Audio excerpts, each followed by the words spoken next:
नमस्कार. मी गीताली विनायक मंदाकिनी.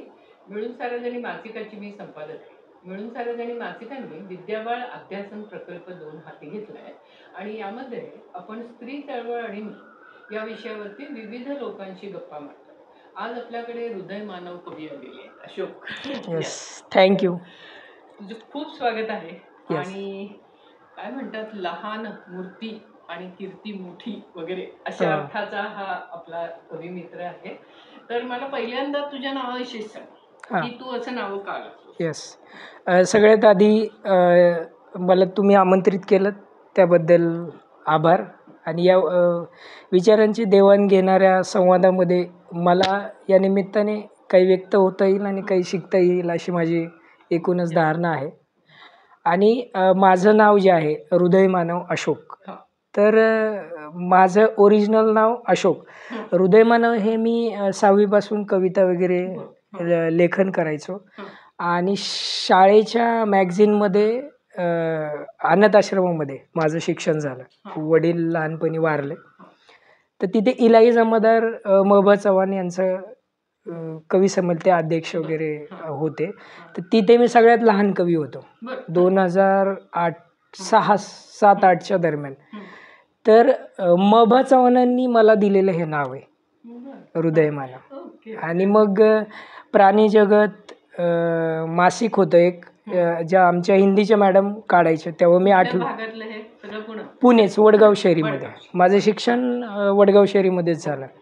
तर प्राणी जगत हे मासिक माझ्या वर्ग शिक्षिका ज्या हिंदी शिकवायच्या ते काढायचे.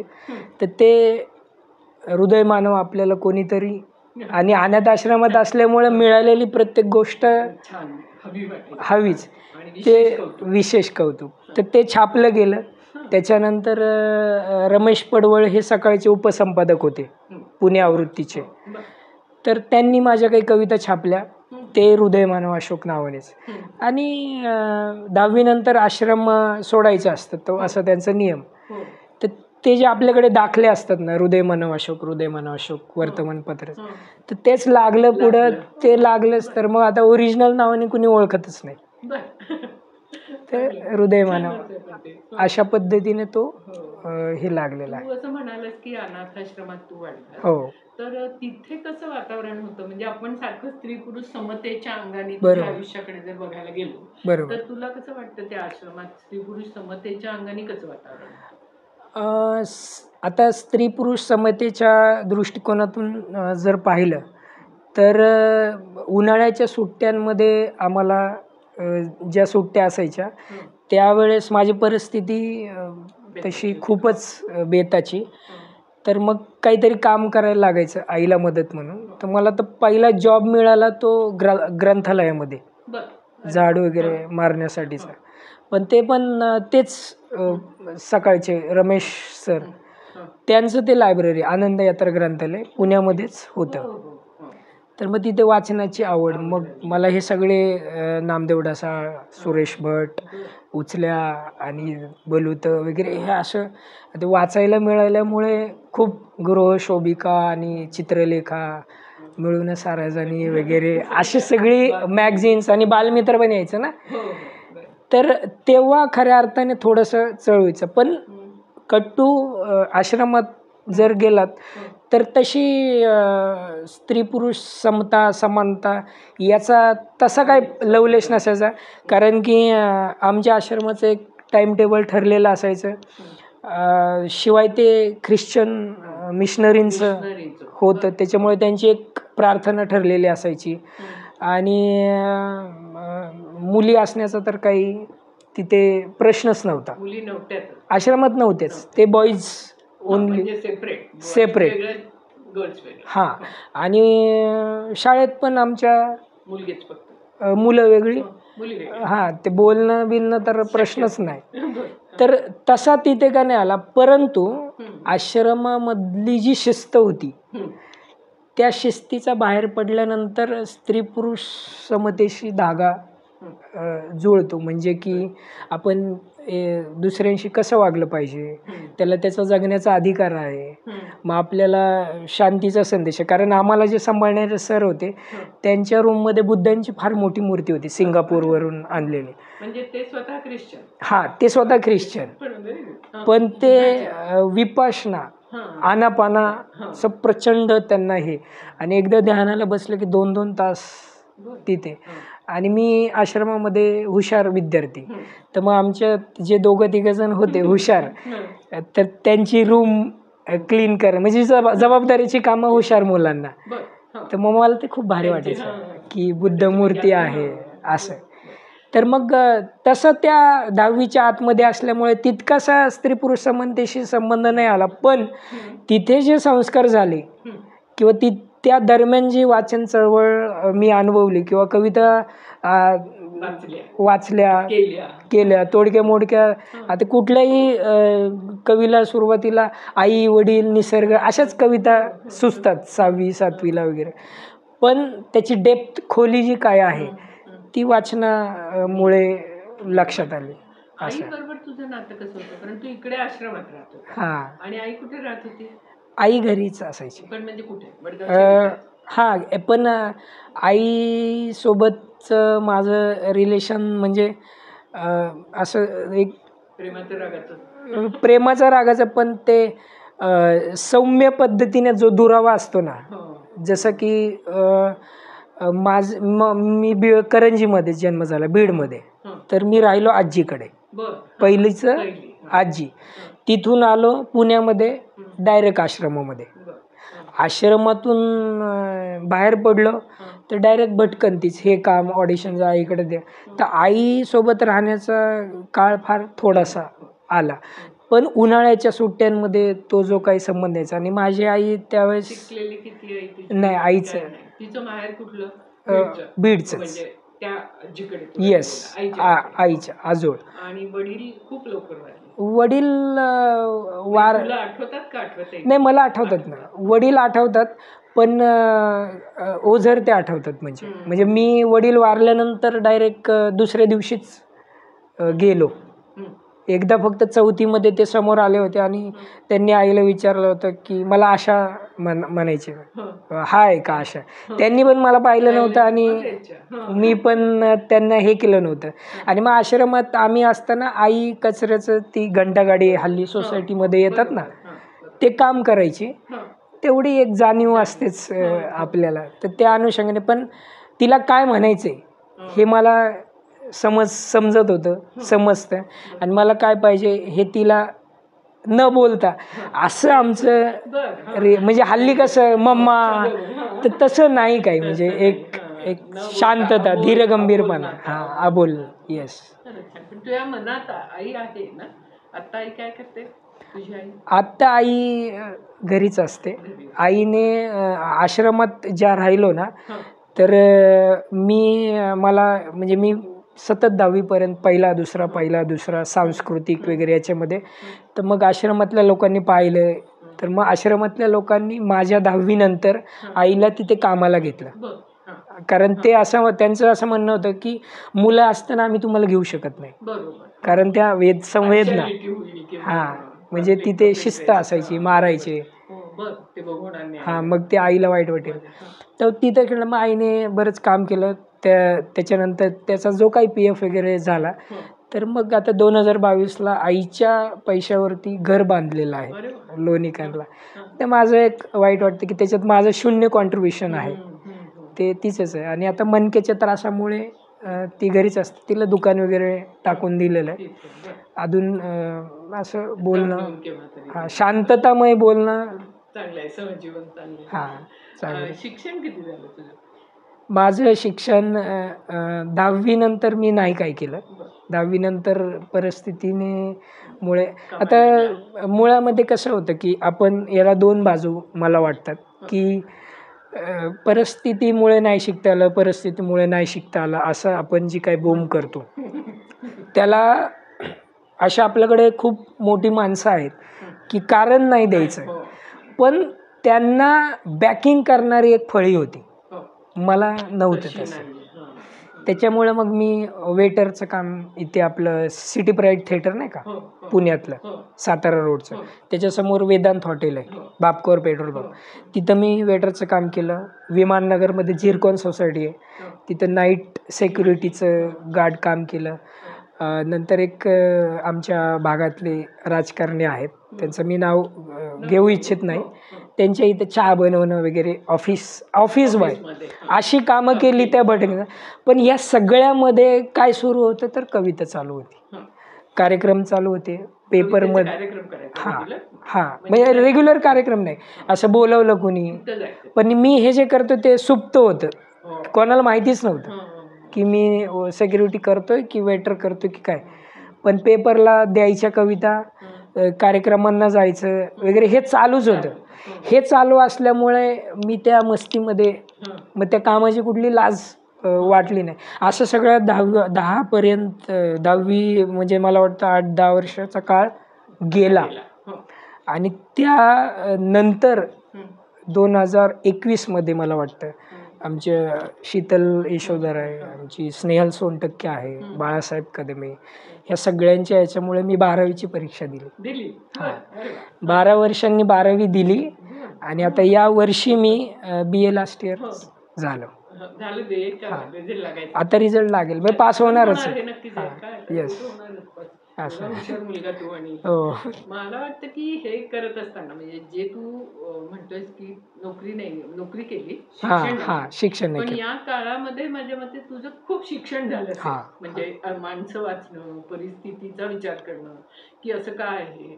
तर तुझ्या एकूण कवितेमध्ये म्हणून किंवा एकूण वागण्यामध्ये असा विद्रोह जाणवतो. हो हो तर तो या परिस्थितीतून आणि सगळं त्याचं वाचन करणं, मुख्य हुशार असणं, बरोबर याच्यातून आलाय. बरोबर. तर तुझी एखादी कविता तुला की खूप अशी स्फोटकच आहे, अशी काही म्हणायला आवडेल आता? Yes yes.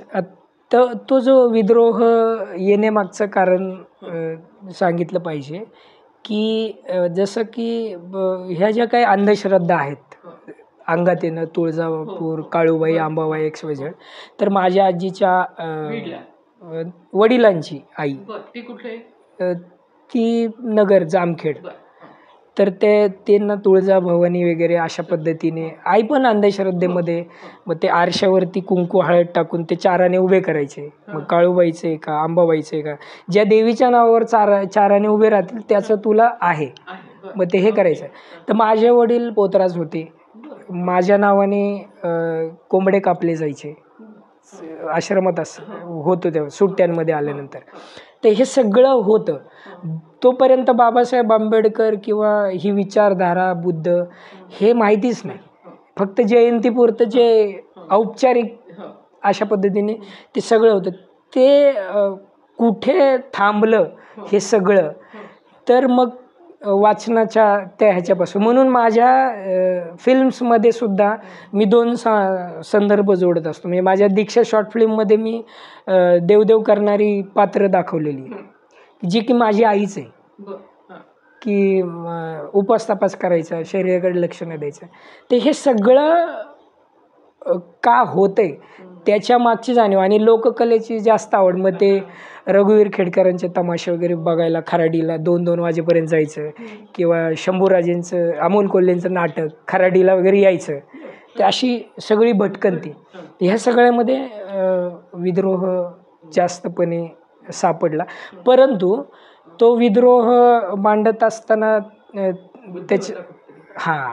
बुद्ध, कारण की विद्रोह म्हणजे डायरेक्ट बिलो द बेल्ट असं मला कधी वाटलं नाही.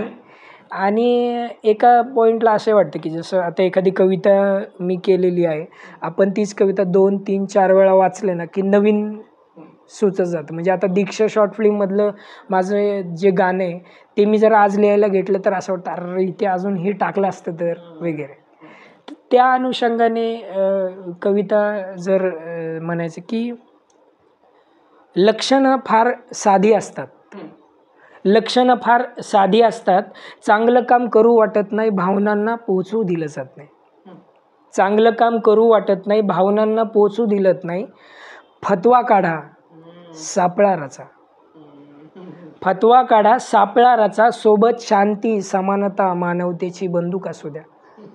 सोबत शांती समानता मानवतेची बंदूक असू द्या. आरोपीला सोबत घेऊन शांतीच्या घरात क्वारंटाईन करा. आरोपीला सोबत घेऊन शांतीच्या घरात क्वारंटाईन करा. प्रज्ञाशील करुणेचं सॅनिटायझर द्या आणि मग एन्काउंटर करा. आणि मग एन्काउंटर करा. माणसाचा नाही, मानसिकतेचा. माणूस वाचला पाहिजे समतेचा मार्ग टिकवण्यासाठी. माणूस वाचला पाहिजे समतेचा मार्ग टिकवण्यासाठी. काय सुंदर, फार छान. म्हणजे याच्यातल्या तुझ्या प्रतिमा आणि हे इतकं खोलवर जाणार आहे खरं म्हणजे सगळं. हो, तर जेव्हा कार्यक्रम होतात आणि समोरचा श्रोतृवर्ग असतो, बरोबर. त्यांना हे किती पोचतं आणि किती पोचत नाही असं तुला वाटतं? म्हणजे तेव्हा तुझ्याही कविता होत असतील, हो, बाकीच्यांच्याही हो. कविता होतात. तर कुठल्या प्रकारच्या कवितांना श्रोते जास्ती दाद देतात असं तुला वाटतं? याच्यात माझं चिंतन असं आहे याबाबतचं, की मी स्टेजवरती ह्या विद्रोहीच कविता सादर करतो. एक मुद्दा. दुसरं म्हणजे मला मनोरंजन करण्यासाठी माझ्याकडे फिल्म हा दुसरा मार्ग आहे. आणि तिसरा मला व्यक्त व्हायचं अजून वेगळ्या प्रकारे तर संविधान संवाद आहे. बाकीचं दुसरं म्हणजे कॅलिग्राफी आहे. तर माध्यमं माझ्या दृष्टीने मी विकसित करतोय. तर मग स्टेजवरती करताना विद्रोह यासाठी करतो की मी जे भोगलेलं आहे किंवा आजूबाजूच्या बहुजन वर्गाने ज्या गोष्टी भोगलेल्या आहेत त्या एकदा सांगून होणार नाही. त्या सातत्याने सांगत राहावं लागेल. समजा हीच कविता की विचार मंचावरती ही कविता सादर केली, कळाली नाही, त्याची व्हिडिओ मी पोस्ट करेल, ती अजून व्हायरल करेल, इतरांना पाठवेल, तितरांना पाठवेल. परंतु आणि मनोरंजन गरजेचंच आहे, कारण की मनोरंजनाच्या कविता पण गरजेच्याच आहेत.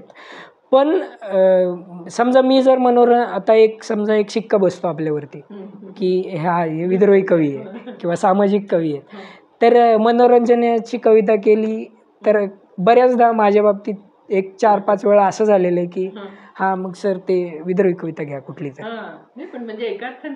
चांगलं आहे. मग मनोरंजनाचं म्हणून एक 4-5 ओळी चारोळी. आणि आता कमांड आणि डिमांड याच्यातला फरक आपल्याला लक्षात येतो.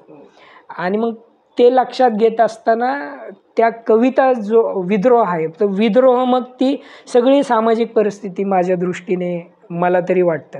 आणि मी मध्यंतरी हिंदी इंटरव्ह्यूज ऐकायचो खूप सातत्याने BBC आणि याच्या. तर त्याच्यामध्ये सातत्याने एक वाक्य यायचं की इन्होंने विद्रोह किया.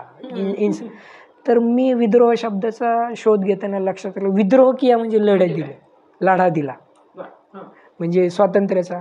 तर भारतने विद्रोह किया, महात्मा गांधीजीने इनके खिलाफ विद्रोह किया. विद्रोह करणे म्हणजे लढा देणं हे त्यांचं एक आकृतीबंध हे. आणि मग त्याची व्यापकता मग आपल्या कवितेमध्ये शोधत जाणं. त्याच्यामुळे मला तरी असं आवडतं विद्रोही कविता सामाजिक सगळ्या अनुषंगाने. आणि प्रेम कवितेमध्ये पण आमच्या विद्रोहच आहे असं. त्याच्यामुळे म्हणजे याचा एकीकडे अर्थ असा आहे की श्रोत्यांना सुद्धा आवडतो. येस, आवडतो. पण आता हे श्रोते सुद्धा आपल्याकडे वेगवेगळे असतात. बरोबर. म्हणजे जेव्हा तू कुठेतरी वस्ती पातळीवर कविता वाचतो, मग कुठेतरी असं सोकॉल्ड सुसंस्कृत बरोबर अशा लोकांच्या मध्ये मध्यमवर्गीय मध्यम काय जातीच्या किंवा ब्राह्मणी शहरी बरोबर अशा ठिकाणी वाचतो का? तेव्हा काय रिॲक्शन असते? ती वेगळी असते का? नाही, माझ्याकडे तशा कविता आहेत. म्हणजे समजा की आम्ही ज्यावेळेस महिला बचत गटांमध्ये संविधान संवाद साधायला जातो तर मग माझ्याकडे सोप्या पण कविता आहेत. आई वडील मुलाचं नातं काय. हल्ली तरुण मुलांना आई वडिलांची लाज वाटते, कशाला लिहितोय ते. किंवा आता माझ्या हातात घड्याळ आहे, बाली आहे, हे सगळं काय आहे, कोणाची देण आहे, कशामुळे आहे, याचं आपली पात्रता काय आहे. अशा त्यांच्या भाषेत त्यांचं जगणं असणाऱ्या कविता पण आहेत. खूप अलंकार तिथं होत नाही. गरज नाही. पण ते सांगत सांगत तो जो धागा जातो ना तो संविधानापर्यंत जोडायचा. जातोच आणि मग तो विद्रोह येतोच. शेवटी काय आहे की जसं आता सिनेमाचं माध्यम सांगतो की त्याविषयी सांगतो. सिनेमाच्या दृष्टीने की आता दीक्षा शॉर्ट फिल्म संविधानाच्या दृष्टिकोनावरती केली तर ती जी चित्रभाषा आहे त्याच्यातलं जे पात्र आहे तर खूप इंटेलेक्च्युअल करायचं, हुशार. पण जर सर्वसामान्यांचा जो वर्ग आहे त्यांची बोलायची भाषा काय, म्हणजे उदाहरणार्थ की एखादं पात्र आहे, आता काहींना बोलायची सवय असते येड्या, किंवा तेच म्हणलं काय म्हणलं तू म्हणलं करत नाही म्हणलं अशी बोलायची सवय. अरे काय येड्या तू, येड्या तुला सांगतो येड्या तू असं करत नाही येड्या. ही बोली भाषा आहे. ते हे बोली भाषा ही त्यांची भाषा आहे. त्यांच्या भाषेतच आपल्याला आपलं दुकान म्हणायचं, रिलेट होतात. आणि मग त्याच्या पुढची जी पायरी आहे तो मग पुढचा विषय आहे फिल्मचा. तर फिल्म हे असं संमिश्र साधन आणि त्याचा मी शेवटी कवितेतून माझा आजही एक कविता सुचली की मला त्याच्यातला एक चित्रपट दिसतो त्याच्यातून की हे कसं आहे.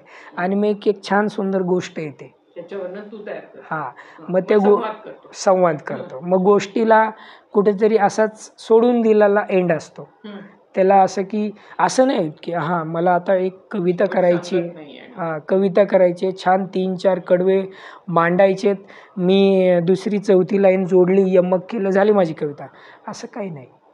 काही कविता सुचलं की आपण लिहून ठेवतो. बरेच कवींच्या बाबतीत असंच आहे की तो जोपर्यंत विचार हे होत नाही आणि मग न्याय, विचार, अभिव्यक्ती, स्वातंत्र्य, समता, समानता ही मूल्य आपसूक कवितेमध्ये येतातच. आणि ज्यांच्या कवितेमध्ये हे मूल्य येत नाहीत ते कवीच नाहीत, असं माझं ठाम मत आहे.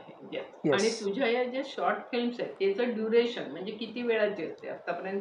सर्वात छोटी किती आहे, सर्वात मोठी? माझी आतापर्यंत केलेली सगळ्यात छोटी 29 मिनिटाची आहे, सुगंधा. ज्याच्यात मी विषय मांडला होता ह्या ज्या ऊसतोडणी कामगारांच्या मुली असतात त्यांचं आहे ना 4 महिने इथं, 4 महिने तिकडे, 4 महिने इकडे शिक्षण होतं. आणि मासिक पाळीचे प्रचंड प्रॉब्लेम. 2, तिसरा मुद्दा असा की ते जे मुकादम असतात ते तिथल्या स्त्रियांचा शारीरिकदृष्ट्या वापर करतात. अशा सगळ्या मुद्द्यांना धरून सुगंधा नावाची केली होती, ज्या मुलीला शिकायचं आहे खूप, ऊसतोडणी कामगारचे. त्याच्यावरची ती मी 29 मिनिटाची. आणि सगळ्यात मोठी आत्ताची where is Bhidewada. Where is Bhidewada ह्या फिल्मने मला खूप ओळख पण दिली. आणि व्हेअर इज भिडेवाडा फिल्म करण्यामागचं कारण एकच होतं की आमची दीक्षा शॉर्ट फिल्मचं शूटिंग संपलं, आम्ही चहा पित होतो आणि म्हटलं आता काय करायचं, अजून तर एडिटिंग पण झाली नाही, ते उगाचच काय करायचं, आता काय करायचं. बोलले यार काहीतरी भारी करू. म्हटलं सावित्रीबाई फुलेंवरती करू. म्हटलं काय करायचं, म्हटलं मुलींची पहिली शाळा. तुला माहिती आहे का? मलाच माहीत नव्हता भिडेवाडा कुठे आहे. मुलींची शाळा हे शाळेतच असतं ना, 4 ओळींमध्ये 1800 अमुक तमुक केलं. मग म्हटलं ठीक आहे करूया. तर पहिली संकल्पना माझी अशी डोक्यात आली होती की पुरुषाने स्त्री बनायचं आणि आंदोलन करायचं, अशी प्राथमिक कल्पना आली. मग ज्यावेळेस भिडेवाड्याबद्दल माहिती घेतली त्यावेळेस लक्षात आलं की किती जळमट आहेत आणि ती इतकी खोलवर रुजलेली आहेत. राष्ट्रीय स्मारक हे होणं, आपलं संविधान चाललंय, संविधान कलम 51 क त्याच्यातला एक मुद्दा राष्ट्रीय स्मारकांचं जतन करणे. मग मी ठरवलं की भिडेवाडा करायचं. तर टायटल काय ठेवायचं याच्याबद्दल ठरलं नव्हतं. तर म्हटलं असं साधं सोपं टायटल ठेवायचं ना की ते कॅची वाटलं पाहिजे एकदम. मग समजा की आता पहिला प्रश्न काय येतो की कुठे आहे भिडेवाडा, ज्यांना माहीत नाही कुठे आहे भिडेवाडा, तेच ट्रान्सलेट इंग्लिशमध्ये करू व्हेअर इज भिडेवाडा. असं ते व्हेअर इज भिडेवाडा आम्ही केलं. मी माझ्या मोबाईलवरती शूटिंग केली तिथली, तोच टीजर बनवला बरं. आणि दिला सोडून. म्हटलं रिस्पॉन्स बघू लोकांचा. आणि लोकांनी जे रिस्पॉन्स दिला म्हटलं आता केलं पाहिजे. पण आमच्याकडं शेवटी पैसा, माझ्याकडे तर पैसा असण्याचा संबंधच नाही. माझा पैसा म्हणजे गरजेपुरता. मग मला माझ्या आयुष्यामध्ये मला सगळ्यात जास्त मदत नेहमी कवी मित्रांनी केलेली आजपर्यंत वेगवेगळ्या माध्यमातून. आणि मग ते कवी मित्रांचं प्रेम कधी कधी अंगलट पण येतं. तर मग आम्ही एक बजेट ठरवलं. त्याचं बजेट ठरवलं. मी एक गझलकार होते ते नंदकिशोर दामोदरे, त्यांनी त्याचा एक मोठा हिस्सा उचलला आणि फिल्मला सुरुवात केली. कलाकार निवडले, काय कसं करायचं वगैरे. मग सगळ्या स्वाती कडू तिने माझ्यासोबत भूमिका सगळ्यांना सांगितलं असं असं करायचं. मग स्टोरी काय करायची तर एक ग्रामीण भागातली मुलगी आहे, त्या शिक्षक तिला शिकवतात की सावित्रीबाईंनी हे केलं ते केलं असं केलं, भिडेवाडा मुलींची पहिली शाळा आहे. ती बोलते सर मला जायचं आहे, मला भाषण करायचं आहे भिडेवाडात. मग ते बोलते येड लागलं का, एवढ्या लांब आपल्याला उभं करतील का. अरे भिडेवाडा किती मोठा आहे, एवढ्या मोठ्या भिंती, 100 सिक्युरिटी गार्ड आहेत, आपल्यासारख्या गरीबाला तिथं कोण हे घेणार आहे. म्हणजे शिक्षकाने तिच्या मनात चित्र असं रंगवलं, ती हट्टाला पेटते, नाही मला जायचंच आहे. ग्रामीण भागात आमच्या विद्यार्थ्यांनी भिडेवाड्यात जाऊन भाषण करणार आहे ही फार अभिमानाची गोष्ट. मग ती येते पुण्यात आणि मग पुण्यात तिची भटकंती भिडेवाडा शोधण्यासाठी. आणि कट्टू ही 7-8 मुलं, मी आणि अजून शाहीर, कलावंत, वकील, राजकारणी, ह्या सगळ्यांना भेटून सांगतात की आपण भिडेवाडा उभा करू, हे करू. ते सगळे बोलतात हा येड लागलं का. पोलीस बोलतात आम्हाला काही तेवढीच काम आहे का. आणि त्या दोघं एकमेकांना क्रॉस होतात आणि ती रडते मुलगी. सावित्रीबाईंच्या वेशामध्ये ती रस्त्याने फिरत असते बारकी मुलगी की भिडेवाड्यात भाषण कर. तिची उत्सुकता. शेवटी आम्ही तिला खोटं सांगतो की अरे नाही बाळा तू बंद झालाय आता. ती म्हणते नाही 2च मिनटं मी गेटच्या बाहेर करते भाषण. तिला काय माहिती गेट नाही काय नाही काय नाही. आणि त्या पॉईंटवरती ती रडते आणि ती म्हणते की आज या मोठाल्या साहेब आहेत, या महिला आहेत, कोणामुळे आहेत. मग त्यांना माहीत असेल की तुम्ही खोटं बोलले सर. आणि त्या पॉईंटवरती ते फिल्म सोडून दिली. आणि नंतर माझ्या स्वप्नात सावित्रीबाई येतात, मी त्यांच्याशी गप्पा मारतो आणि भिडेवाड्याचं दर्शन घेऊन ज्योतिबा तुम्हाला सलामी फिल्म तिथं सोडून दिली. लोकांनी विचार करावा लागला. आणि ती फिल्म रिलीज झाली 2 जानेवारीला, कारण 3 जानेवारीला हे होतं. ती खूप म्हणजे मला अपेक्षापेक्षा जास्त. पण ती रिलीज झाली म्हणजे यूट्यूबला केली. हा यूट्यूबला करण्यामागची 2 कारणं होती की फुकटमध्ये बघा, तुम्ही पैसे येत नाही, फुकटमध्ये बघा अशी माझी धारणा आहे. की आता मला सांगा मी फिल्म केली असती आणि मी एखाद्या थिएटर तर लांबचीच गोष्ट, मी एखाद्या OTTला सोडली असती. आता माझ्यासाठी पहिलं प्रेक्षक माझी आई. मी म्हणलं माझी एका ॲपला आलेली आहे फिल्म बघ, 149चा रिचार्ज माझे का मारेल. मग भिडेवाड्याची परिस्थिती काय आहे हे तुम्ही भिंतीला टेकून जेवता जेवता पायवर फुकटमध्ये बघा, म्हणजे तुमची काहीतरी करा. म्हणून ती दिली यूट्यूबला सोडून. काही जण बोलले अरे येडे कशाला ते कॉपी करून टाकू दे ना, त्याच्यासाठीच तुमचीच आहे फिल्म, माझं काही नाही. माझं फक्त तिचं लेखक दिग्दर्शक नाव आहे. बरं असंही नाही की काही कमर्शियल आहे त्याच्यातून मला काय भेटणार आहे. भावना एकदम शुद्ध होते.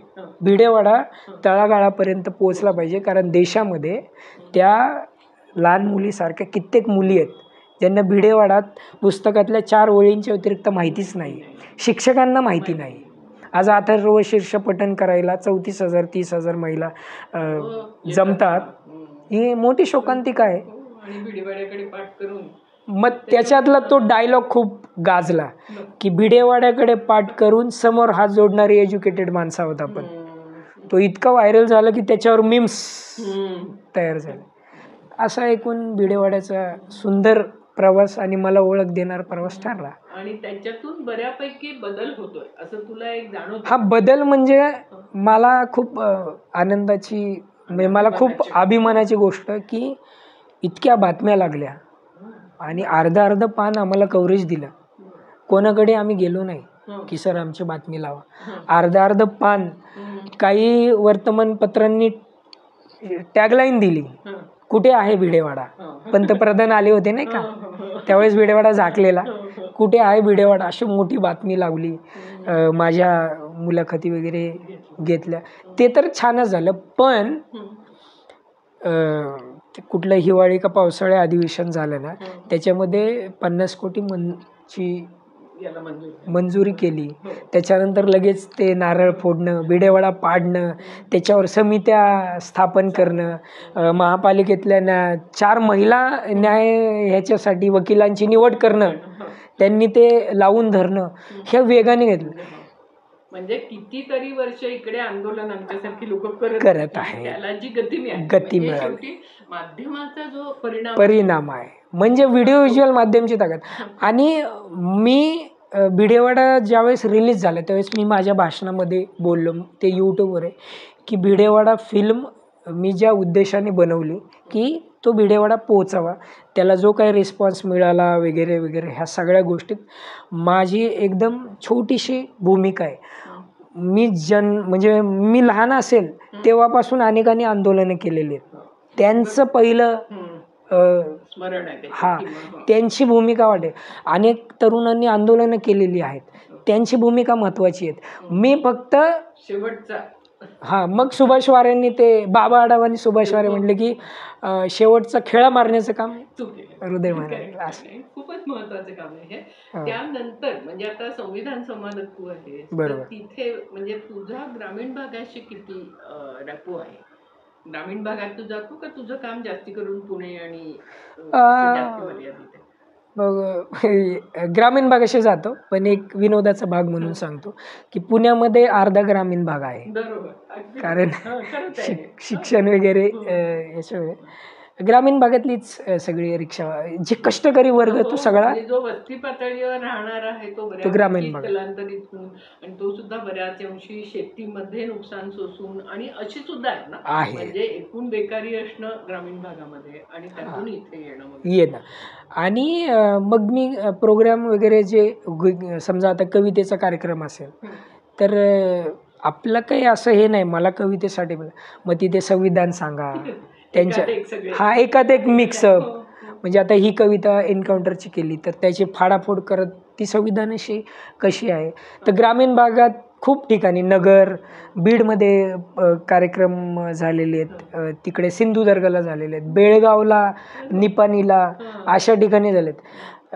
कवितेचाच विषय असतो, पण त्याच्यात संविधान घ्यायचंच. आणि मी संविधान घेतोच.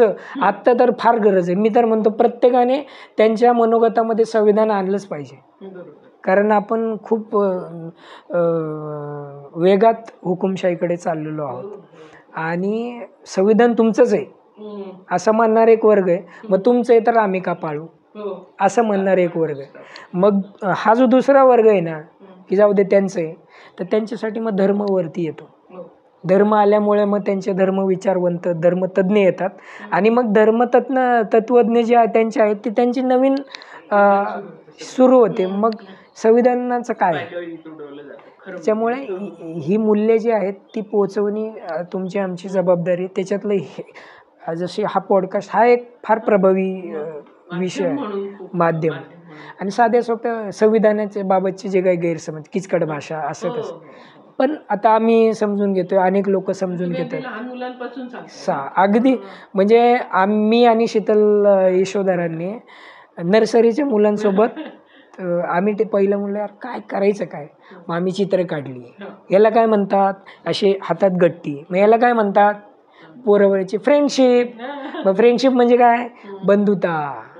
अशी शोधलं की मिळतं आपल्याला, अशा पद्धतीने केलं. आणि मग त्याच्यात मग वाचन, संविधान समजून घेणं, आपल्याला जो कवितेचा जो आहे भाग आणि सिनेमाचा अंग, तर ह्याचा मला तरी वैयक्तिकरित्या फायदा होता असं. आणि सिनेमा अभ्यासणं शिकणं तांत्रिक लेवलला जाऊन हे पण सुरू आहे एकीकडे एकीकडे सुरू सुरू आहे. आणि तुझं काय असं म्हणजे आपण म्हणतो तसं एक काय व्यापारी पद्धतीचा जो सिनेमा आहे हां अशा पद्धतीने कुठे जायचा विचार आहे आहे ना. कमर्शियल हा कमर्शियल करायचंच आहे ते माझ्या डोक्यात पण आहे.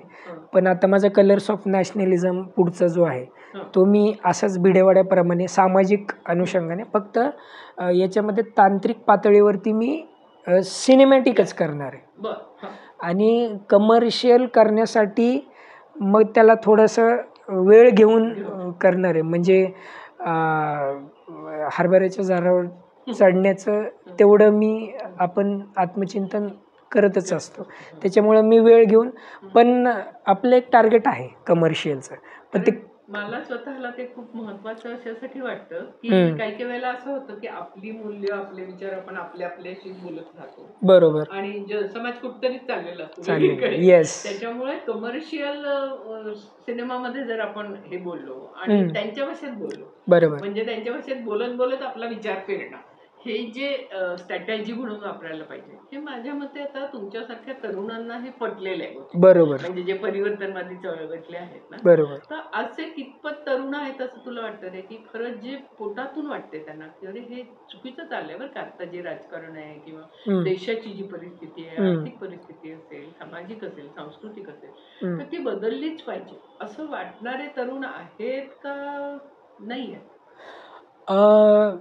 याच्या आधीचं थोडंसं धागा सांगतो की कमर्शियल सिनेमाचं तर ते योग्य वेळी करण्याचं. कारण आज खूप सारे सिनेमे येतात ते चालत नाहीत. म्हणजे त्यांनी जेवढे पैसे लावले ते जात नाहीत. त्याच्यामुळे योग्य वेळी. दुसरं म्हणजे तुम्ही आता जे म्हणताय की असे तरुण आहेत का तर आहेत. परंतु ते घाबरलेले आहेत व्यक्त व्हायला. व्यक्त व्हायला का घाबरलेले तर मीडिया त्यांनी त्यांच्या हातात घेतलेलं आहेत. म्हणजे आम्ही ज्यावेळेस संवाद साधतो ना तर अरे हो यार असं केलं पाहिजे असं करायला पाहिजे असं बोलतात करत नाही. वटसावित्रीचा जो केलं तुम्हाला तर कल्पनाच आहे किती चुकीचं आहे हे कळत नाही का असं कुठं असतं का. पण तिथे येत नाहीत ना घाबरतात अनेक हे. तर लोकांना त्या याच्यामध्ये जायचंय त्यांना व्यक्त व्हायचंय करायचंय पण शस्त्र आणि हिंसा ही प्रतीकं आपल्यासमोर उभी केलेली आहेत डायरेक्ट. त्याला माणसं आता उदाहरणार्थ तुम्हाला मी एका मिनिटात सांगतो की आज मला ह्या पॉडकास्टला यायचं आहे माझ्यासाठी.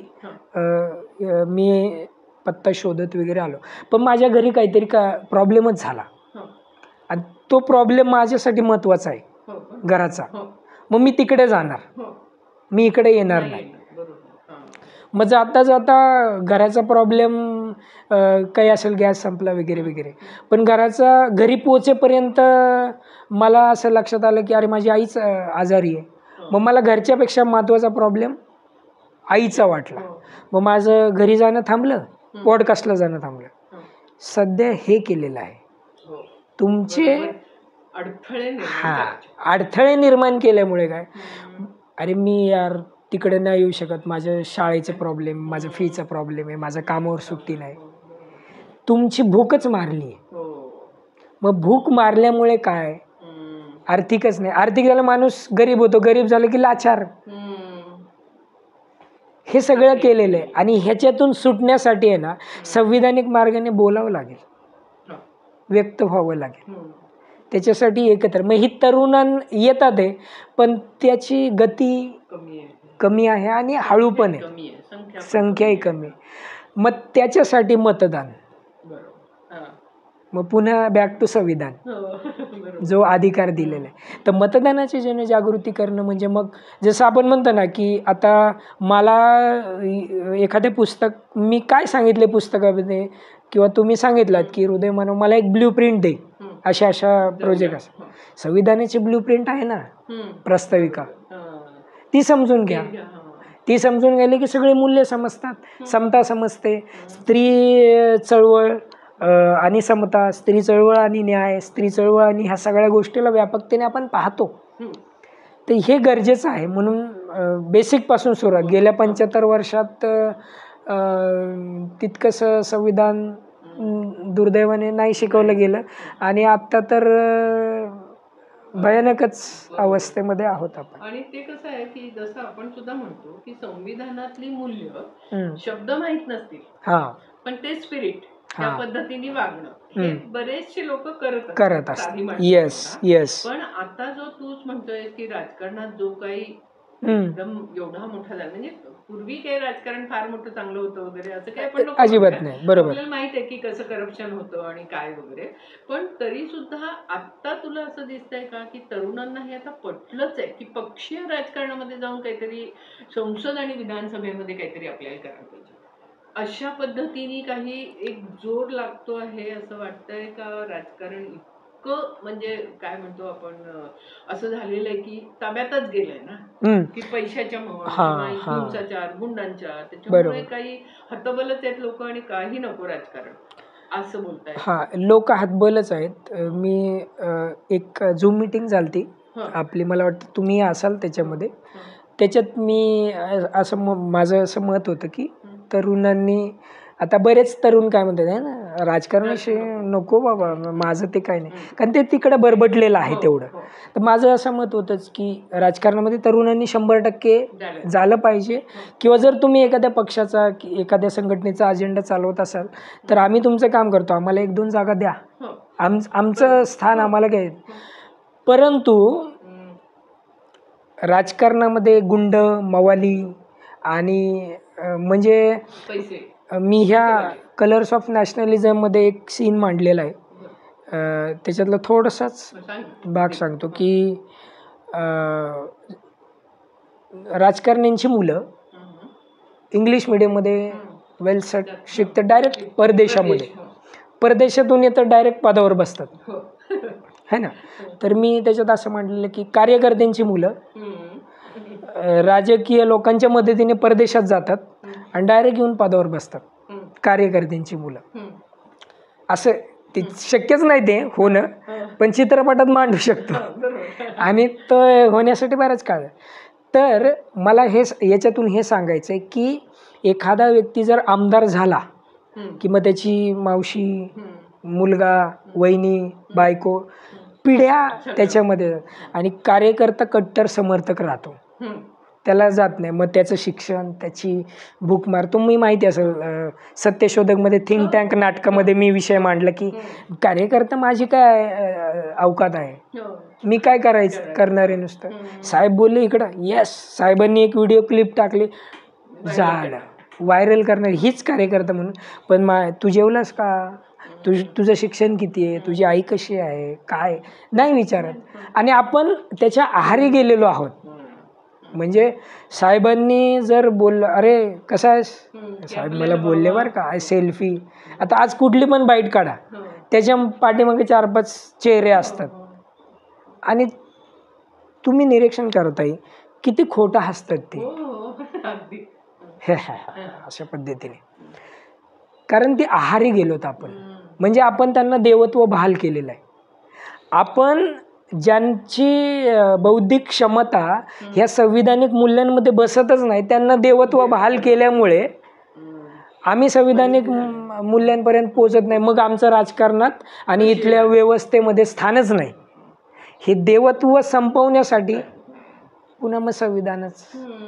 आणि त्याच्यात असं जे आहे की कार्यकर्ते इतके का वाहवले जातात किंवा एवढे का ते डिव्होशन करतात, कारण कार्यकर्त्यांना कुठेतरी वाटतं की उद्या आपल्याला हे मिळणार, आशावाद. आज नाहीये पण उद्या आपण तिथे असणार.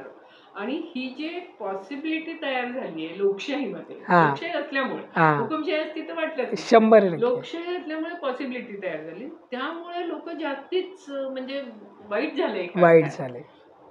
तर अशा पद्धतीची जाणीव जागृती या तरुणांमध्ये होणं की हे नाहीये. म्हणजे कसं आहे की आपण डायरेक्ट त्यांना म्हटलं की तुम्ही करता हे चूक आहे तर ते नाही आपलं ऐकणार. बरोबर. तुला काय कळतंय, तू आहेस का राजकारणात, नाही बरोबर, तुला काय कळतं, असं ते संवाद त्या दिशेला जातो, सूत्र तयार झालं. त्याच्यामुळे संवादाची आपली पद्धत बदलते. असा कुठेतरी आज एक बेसिक म्हणजे आपण पॅराडाईम शिफ्ट म्हणतो ना, सगळं ते बदलायला पाहिजे बेसिकली. तशा अर्थानेच बदलणं आणि एकीकडे व्यावहारिक असणं. बरोबर. म्हणजे पूर्वीचा आता जे म्हणतात ना, एंड ऑफ आयडिओलॉजी झालंय, एंड ऑफ हिस्ट्री आहे. तर याचा अर्थ काय? याचा अर्थ थोडा खोलात शिरून आपल्याला बघायला पाहिजे की आयडिओलॉजी वगैरे जागच्या जागी आहे, बरोबर. पण आजची जी परिस्थिती बदलते त्या परिस्थितीमध्ये आपल्याला टोकाची कुठलीच भूमिका घेऊन काही होणार नाही. बरोबर. तर मग आपल्याला सुद्धा कसं मिक्स करून सगळं करायला पाहिजे, कशा पद्धतीने आपल्याला असं म्हणायला पाहिजे की विचार महत्वाचा आहे, बरोबर, मूल्य महत्वाचं आहे, पण व्यवहार पण महत्वाचा आहे. व्यवहार पण तर कुठेतरी व्यवहारवादी होत होत असं मला एक दिसतं. बरोबर. म्हणजे जे मी तुला विद्रोही म्हटलं, ते विद्रोही असताना नामदेव ढसाळच्या कविता तू वाचलेल्या अगदी, आणि एकूण सगळा विद्रोह आपण बघितलेला आहे. आणि त्या विद्रोहाचा कुठेतरी आज फायदा नाही. तो कुठेतरी आत्मघातकी आहे, म्हणजे तो स्वतःलाच मारून टाकणार. बरोबर.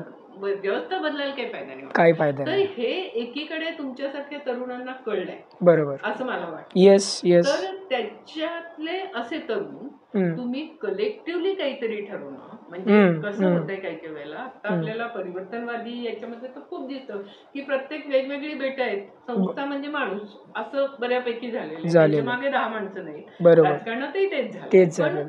समाजकारणाचं आपल्याला जास्ती महत्वाचं. तर त्या दृष्टीने समाजकारण राजकारण किती मिक्स आहे, एकजीव आहे, या पद्धतीनेची बोलणी होणं आणि तुमच्यासारख्या तरुणांनी एकत्रित येणं. आज अगदी भले कुठल्याही पक्षाचा तुझा कार्यकर्ता मित्र असेल, तर असं जे असतं की नाही पण तो माझा मित्र आहे, आमचा विचार वेगळा आहे, पण आम्ही माणूस आहोत, या पद्धतीची विचारधारा निदान परिवर्तनवादी लोकांमध्ये तरी यायला पाहिजे असं मला वाटतं. आणि मग त्यासाठी तू काय प्रयत्न करतो? त्यासाठी स्वतःला खूप जास्त विचार करायला पाहिजे ना, नाहीतर तुझाच विचार जर फार अगदी पक्का की मलाच कळतंय काय, बरोबर, आणि तुम्ही काय म्हणताय ते बरोबर आहे पण माझं खरंय, कट्टर.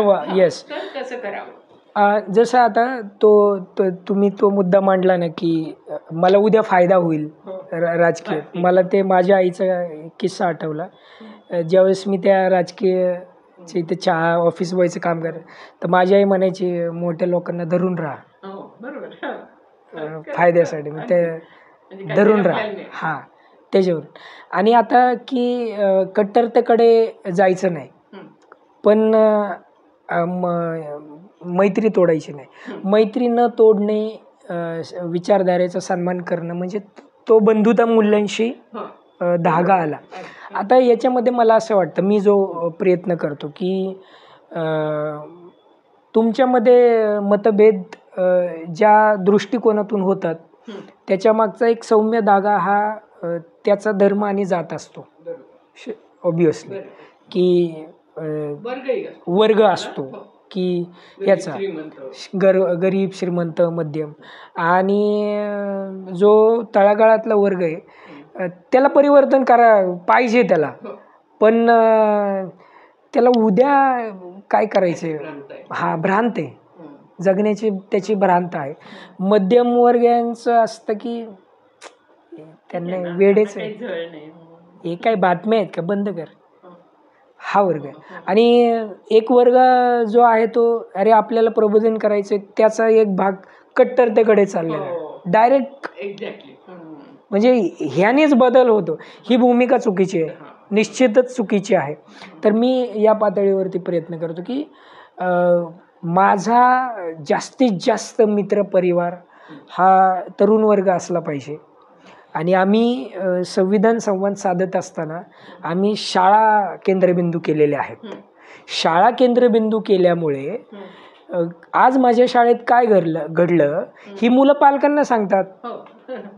त्याच्यामुळं पालक आज नाही लक्षात घेणार, उद्या नाही लक्षात घेणार, पण पालक विचार तर करतील की हे काय सांगते मुलगा माझा. त्याच्यासाठी संविधानामध्ये सातत्य पण पाहिजे. 26 नोव्हेंबर आलाय, संविधान दिन आलाय, हृदय मानव आलाय, संविधान वा वा वा वा झालं, परत काहीच नाही, काय फायदाच नाही. मग आमचा प्रयत्न हा आहे. मग माझा मित्रपरिवार कवितेतला असेल, संविधान संवादातला असेल, त्याच्यानंतर सिनेमाच्या पातळीवरती असेल, ह्या सगळ्यांशी संवाद साधून वेगवेगळ्या माध्यमातून मग बाबा सिनेमाच्या साठी तुम्ही एक आता तिथे क्राऊड मोठा लागतो आपल्याला, 400-500 लोक लागतात सगळी धरून.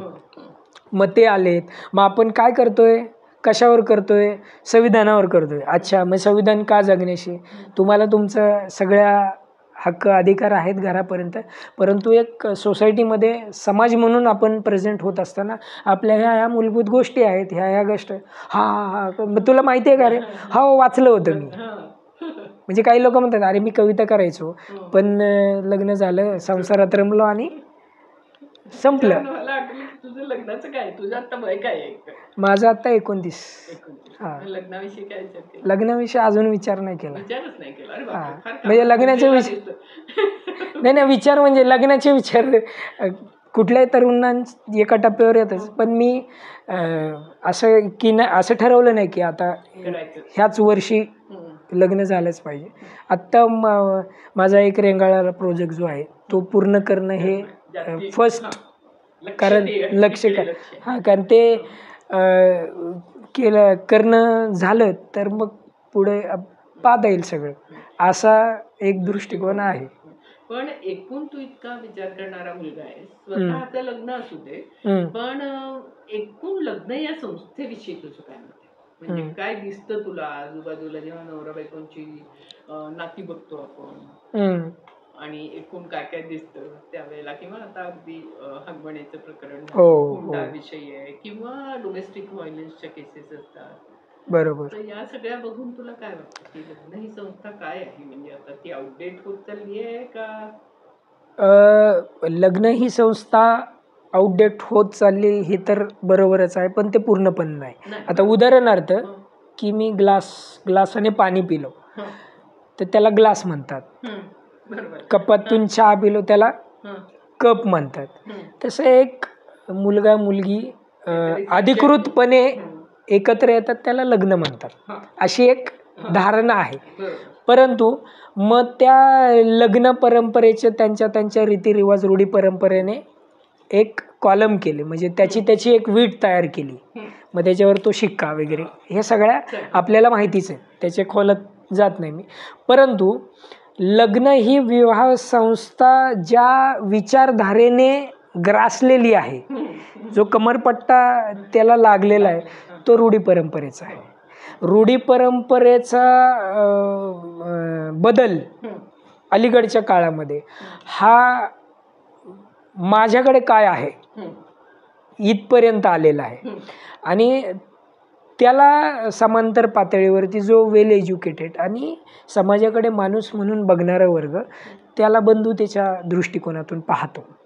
मग त्यांना त्या सगळ्या वर्गांना काय वाटतं की लग्न ही विवाह संस्था नसलीच पाहिजे. मलाही ते वाटतं की लग्न ही अशी एक स्पेसिफिक विवाह संस्था, म्हणजे तुम्ही एकमेकांना हार घातले, तुमच्या डोक्यावर फुलं तांदूळ पडले म्हणजेच लग्न झालं असं काही नाही. तुम्ही तसे एकत्र आलेत आणि प्रत्यक्ष हगवणे प्रकरणाचा जो विषय आहे, हुंडा परंपरा वगैरे, म्हणजे जिरवाजिरवीचं प्रकरण जे आहे ते विवाह संस्थेचाच भाग आहे. पण विवाह संस्था सहजासहजी मिटेल असं मला आत्ता तरी वाटत नाही.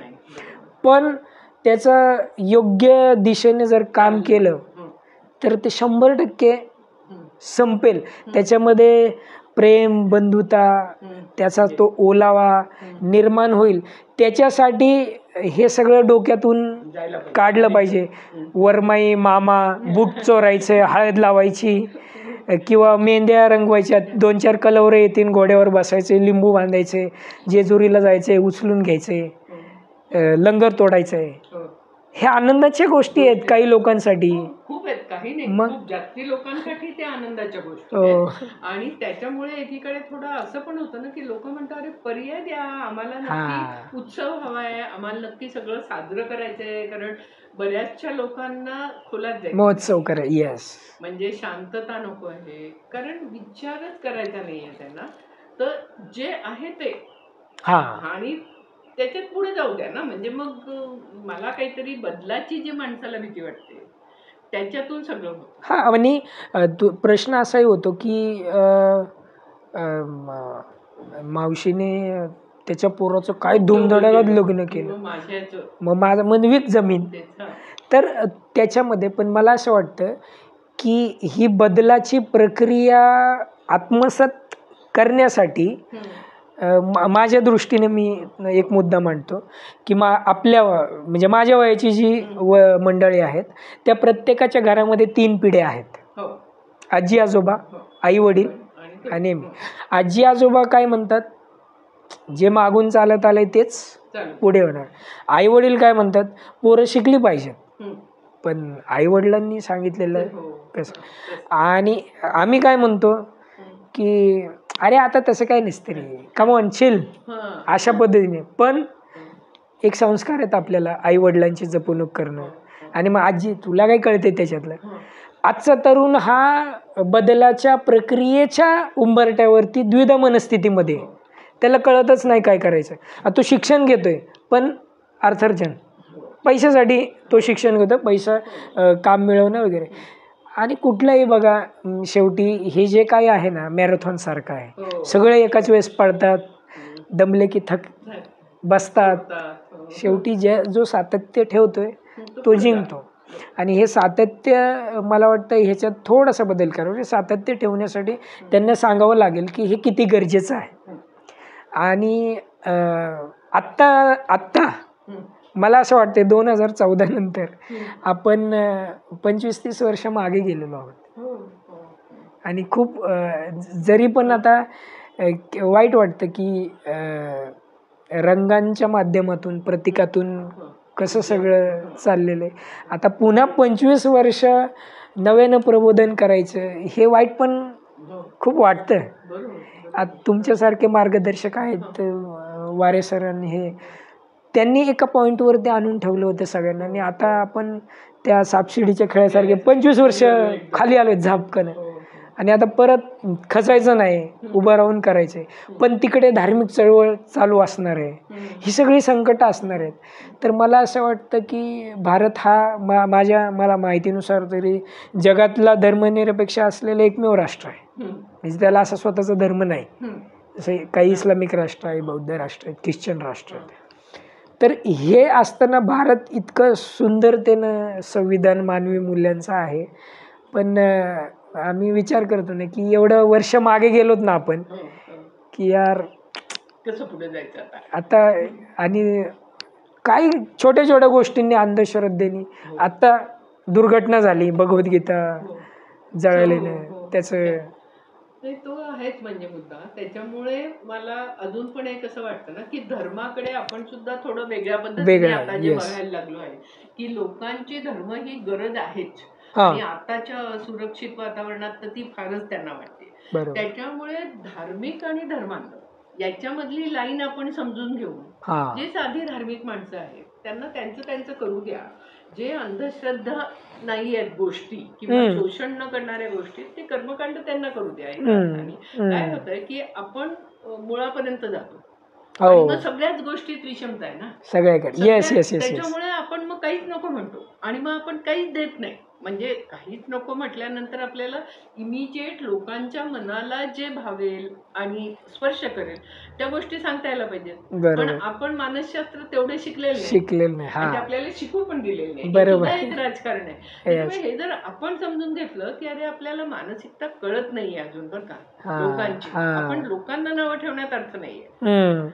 तर आपण म्हणजे आता ज्या बैठका होतात खूप मोठ्या प्रमाणात धार्मिक, तिथे आमच्या बायका जातात आणि काय काय खूप बाबा बुवे कोण आध्यात्मिक असतं. तर तिथे सुद्धा मला असं वाटतं ना की अध्यात्म हा धर्मातीत आहे हे आपल्याला कळत नाही. पण अध्यात्म हा शब्दच वापरत नाही. कारण आपल्याला वाटतं अध्यात्म म्हणजे धर्म, म्हणजे धर्मांतर. म्हणजे या ज्या काही गोष्टी झाल्या आहेत याचा कुठेतरी एक अतिशय प्रामाणिकपणे विचार करणं आणि कुठेतरी प्रामाणिकपणे ओन करणं की आपण माणसं चुकतो ना. आपण तर आपलं चुकलंय काहीतरी स्ट्रॅटेजिकली. काय होतंय की आपण स्ट्रॅटेजी असते परिवर्तनामध्ये, आपल्याला काहीतरी स्ट्रॅटेजिक बिहेवियर करायला पाहिजे हे आपण मान्यच करत नाही. कारण आपल्याला वाटतं स्ट्रॅटेजी म्हणजे खोटेपणा मी तो अतिशय प्रामाणिक आहेत. येस. हा जो तिढाहाल आहे आता आपल्याला कुठतरी हे सगळं समजून घ्यायला पाहिजे ना. तर तशी मला तरी होप आहे तुमच्या तरुणांच्या बाबतीत, येस. की ज्या पद्धतीने तुम्ही प्रॅक्टिकल पण आहात आणि कुठतरी तुम्ही मूल्य पण मानता आहे, पण तुम्हाला कळतंय की मूल्य इतकंच मानता येतं, याच्या पुढे नाही बाबा मला जगायचं, समजत तर नाही. मला हो. कुठतरी कॉम्प्रोमाइज करायला लागतं, मी ती तडजोड करतो. बरोबर. अशा पद्धतीनेचं अंडरस्टँडिंग तुम्ही तुमच्यामध्ये वाढवावं अशी बरोबर. माझी फार येस, इच्छा येस, आहे. येस. कारण पुन्हा तुम्ही जर आमच्याच ट्रॅक मध्ये गेलात तर हा. आमचं अपयश आहे. आजचं जे या या राजकारण आहे हे आम्ही आमचं अपयश मानतो का नाही, तर माझ्यासारखा माणूस मानतो की बरोबर. हे आम्ही याच्यामध्ये नक्की जबाबदार आहोत. म्हणजे बाकीच्याही गोष्टी आहेत पण म्हणजे बाकीचे- तुम्ही मानताय हं, कारण तुम्ही विचारधारेशी प्रामाणिक आहात म्हणून. हो, पण असेही काही ज्येष्ठ मंडळी आहेत हो, ते मानत नाहीत, इवन त्यांना घेणं देणंच नाही. हो. आणि दुसरं गोष्ट काय की माणूस सगळ्या जास्त घाबरतो मृत्यूला. हो. आणि मग धर्म त्यानेच आहे ना की हे नाही केलं तर हो, एक्झॅक्टली. तू मरून जाशील, मग हे कर ते कर, भीती घालवणं. भीती घालवणे. मग ती धर्माची भीती नाहीये. म्हणजे आता एखादं चित्र आपलं चुकलं तर आपण नवीन पान घेतो. हो. सगळे नेस्तनाबूत नाही करू शकत आता. बरोबर. हं. तर ते हळूहळू हळूहळू करायला पाहिजे. डेव्हलप करणं. हो. आणि ती तुमच्याविषयी मला आशा आहे, तर तुझं अजून पुढे काय बेत आहे, भविष्यात काय काय करायचंय? अच्छा, भविष्यामध्ये मी तर असं एक ठरवून घेतलेलं आहे की माझ्या ज्या कलाकृती आहेत त्या कलाकृतीतून बुद्ध तत्वज्ञान आणि ही सगळी मानवी मूल्य आणि समाज एकसंघ कसा राहील अशा कलाकृती जातीलच. जर त्याच्यामध्ये मनोरंजनाचे विषय आले तर त्या मनोरंजनातून प्रबोधन असेल. माझ्या कवितेच्या लेखनाचे विषय हे सुद्धा त्याला त्याचे वाटले पाहिजे, त्याच्या घरातले वाटले पाहिजेत आणि त्याच्या प्रबोधनाचे वाटले पाहिजेत. त्याच्यामुळे मी कथा, कविता, सिनेमा आणि संविधान संवाद ह्या ज्या पातळीवरती करतोय, तर ह्या सगळ्याचा सारासार विचार आणि बाबा हृदय मानव अशोक ही व्यक्ती किंवा त्याच्याबाबत बोलताना एक जबाबदारीने बोललं पाहिजे असं मला माझ्यापुरतं तरी वाटतं. पण माझ्या सगळ्या कलाकृती ह्या भविष्यामध्ये पण अशाच येतील, मानवी मूल्यांच्याच येतील. त्याच्यात बदल काय होईल तर तांत्रिक व्यापकता येईल, लार्जर होईल, थिएटरला जाईल, कान्सला जाईल, जागतिक वर जाईल, पण गाभा तोच असेल. आणि मला असं ते आता म्हणजे एका माणसाने करून ते होणार नाही, सामूहिक गरज आहे. म्हणजे की जरी झालं तरी समजा की आता संविधान सगळ्यांनी लागू केलंय, किती छान सुंदर झालं, पण संविधान लागू केल्यानंतर पण अजून आपल्याला अनेक गरजा निर्माण होणार आहेत. कारण आपली जी रचना, क्षेत्रफळ, लोकसंख्या, विविधता हे प्रश्न मिटणार नाहीत. म्हणजे कलम 25 ते 28 धर्मस्वातंत्र्याचा हक्क ह्याचे आतमधले जे आहेत ना ते समजवायलाच खूप दिवस जाणार आहेत. तुमचं म्हणणं काय आहे? तुम्हाला श्रद्धा उपासनेचं स्वातंत्र्य आहेच की, सगळ्यांनाच आहे. पण त्याचा म्हणजे त्याच्यात ते जे सांगितलंय ना की बाबा त्याचा समाजाला काय त्रास होईल नाही, मग तुम्ही नाही का डीजे वाजवत, मग आम्ही पण करणार. म्हणजे आता आपण बोलत असताना मला असं वाटलं शेवटी सामाजिक न्यायाचा जो मुद्दा तो सर्वात महत्वाचा आहे. आणि तो सगळ्या म्हणजे स्वातंत्र्य, समता, मैत्रभावाला सगळ्याला तो कवेत घेणार आहे. आणि तो सामाजिक न्यायाविषयी जर आपण जागे असलो बरोबर तर मला असं वाटतं आपण परिवर्तनाच्या दिशेला निश्चित नक्कीच. आणि त्यासाठी तुला खूप शुभेच्छा. मस्त वाटलेलं थँक्यू बोलून की अगदी छोटासा त्या अर्थाने आपला हा मित्र पण केवढा मोठं काम करतोय. आणि मला खरंच असं वाटतं की तू खूप पुढे जाशील, कारण तुझा विचार आणि तुझं कन्व्हिक्शन आहे की तुला हे सगळं करायचं आहे. त्यासाठी आमच्यासारखी सगळेजण तुझ्या मागे आहेत. मिळून साऱ्याजणी पुरुष मध्ये तू सतत लिहायला पाहिजे अशी मी तुला विनंती करते.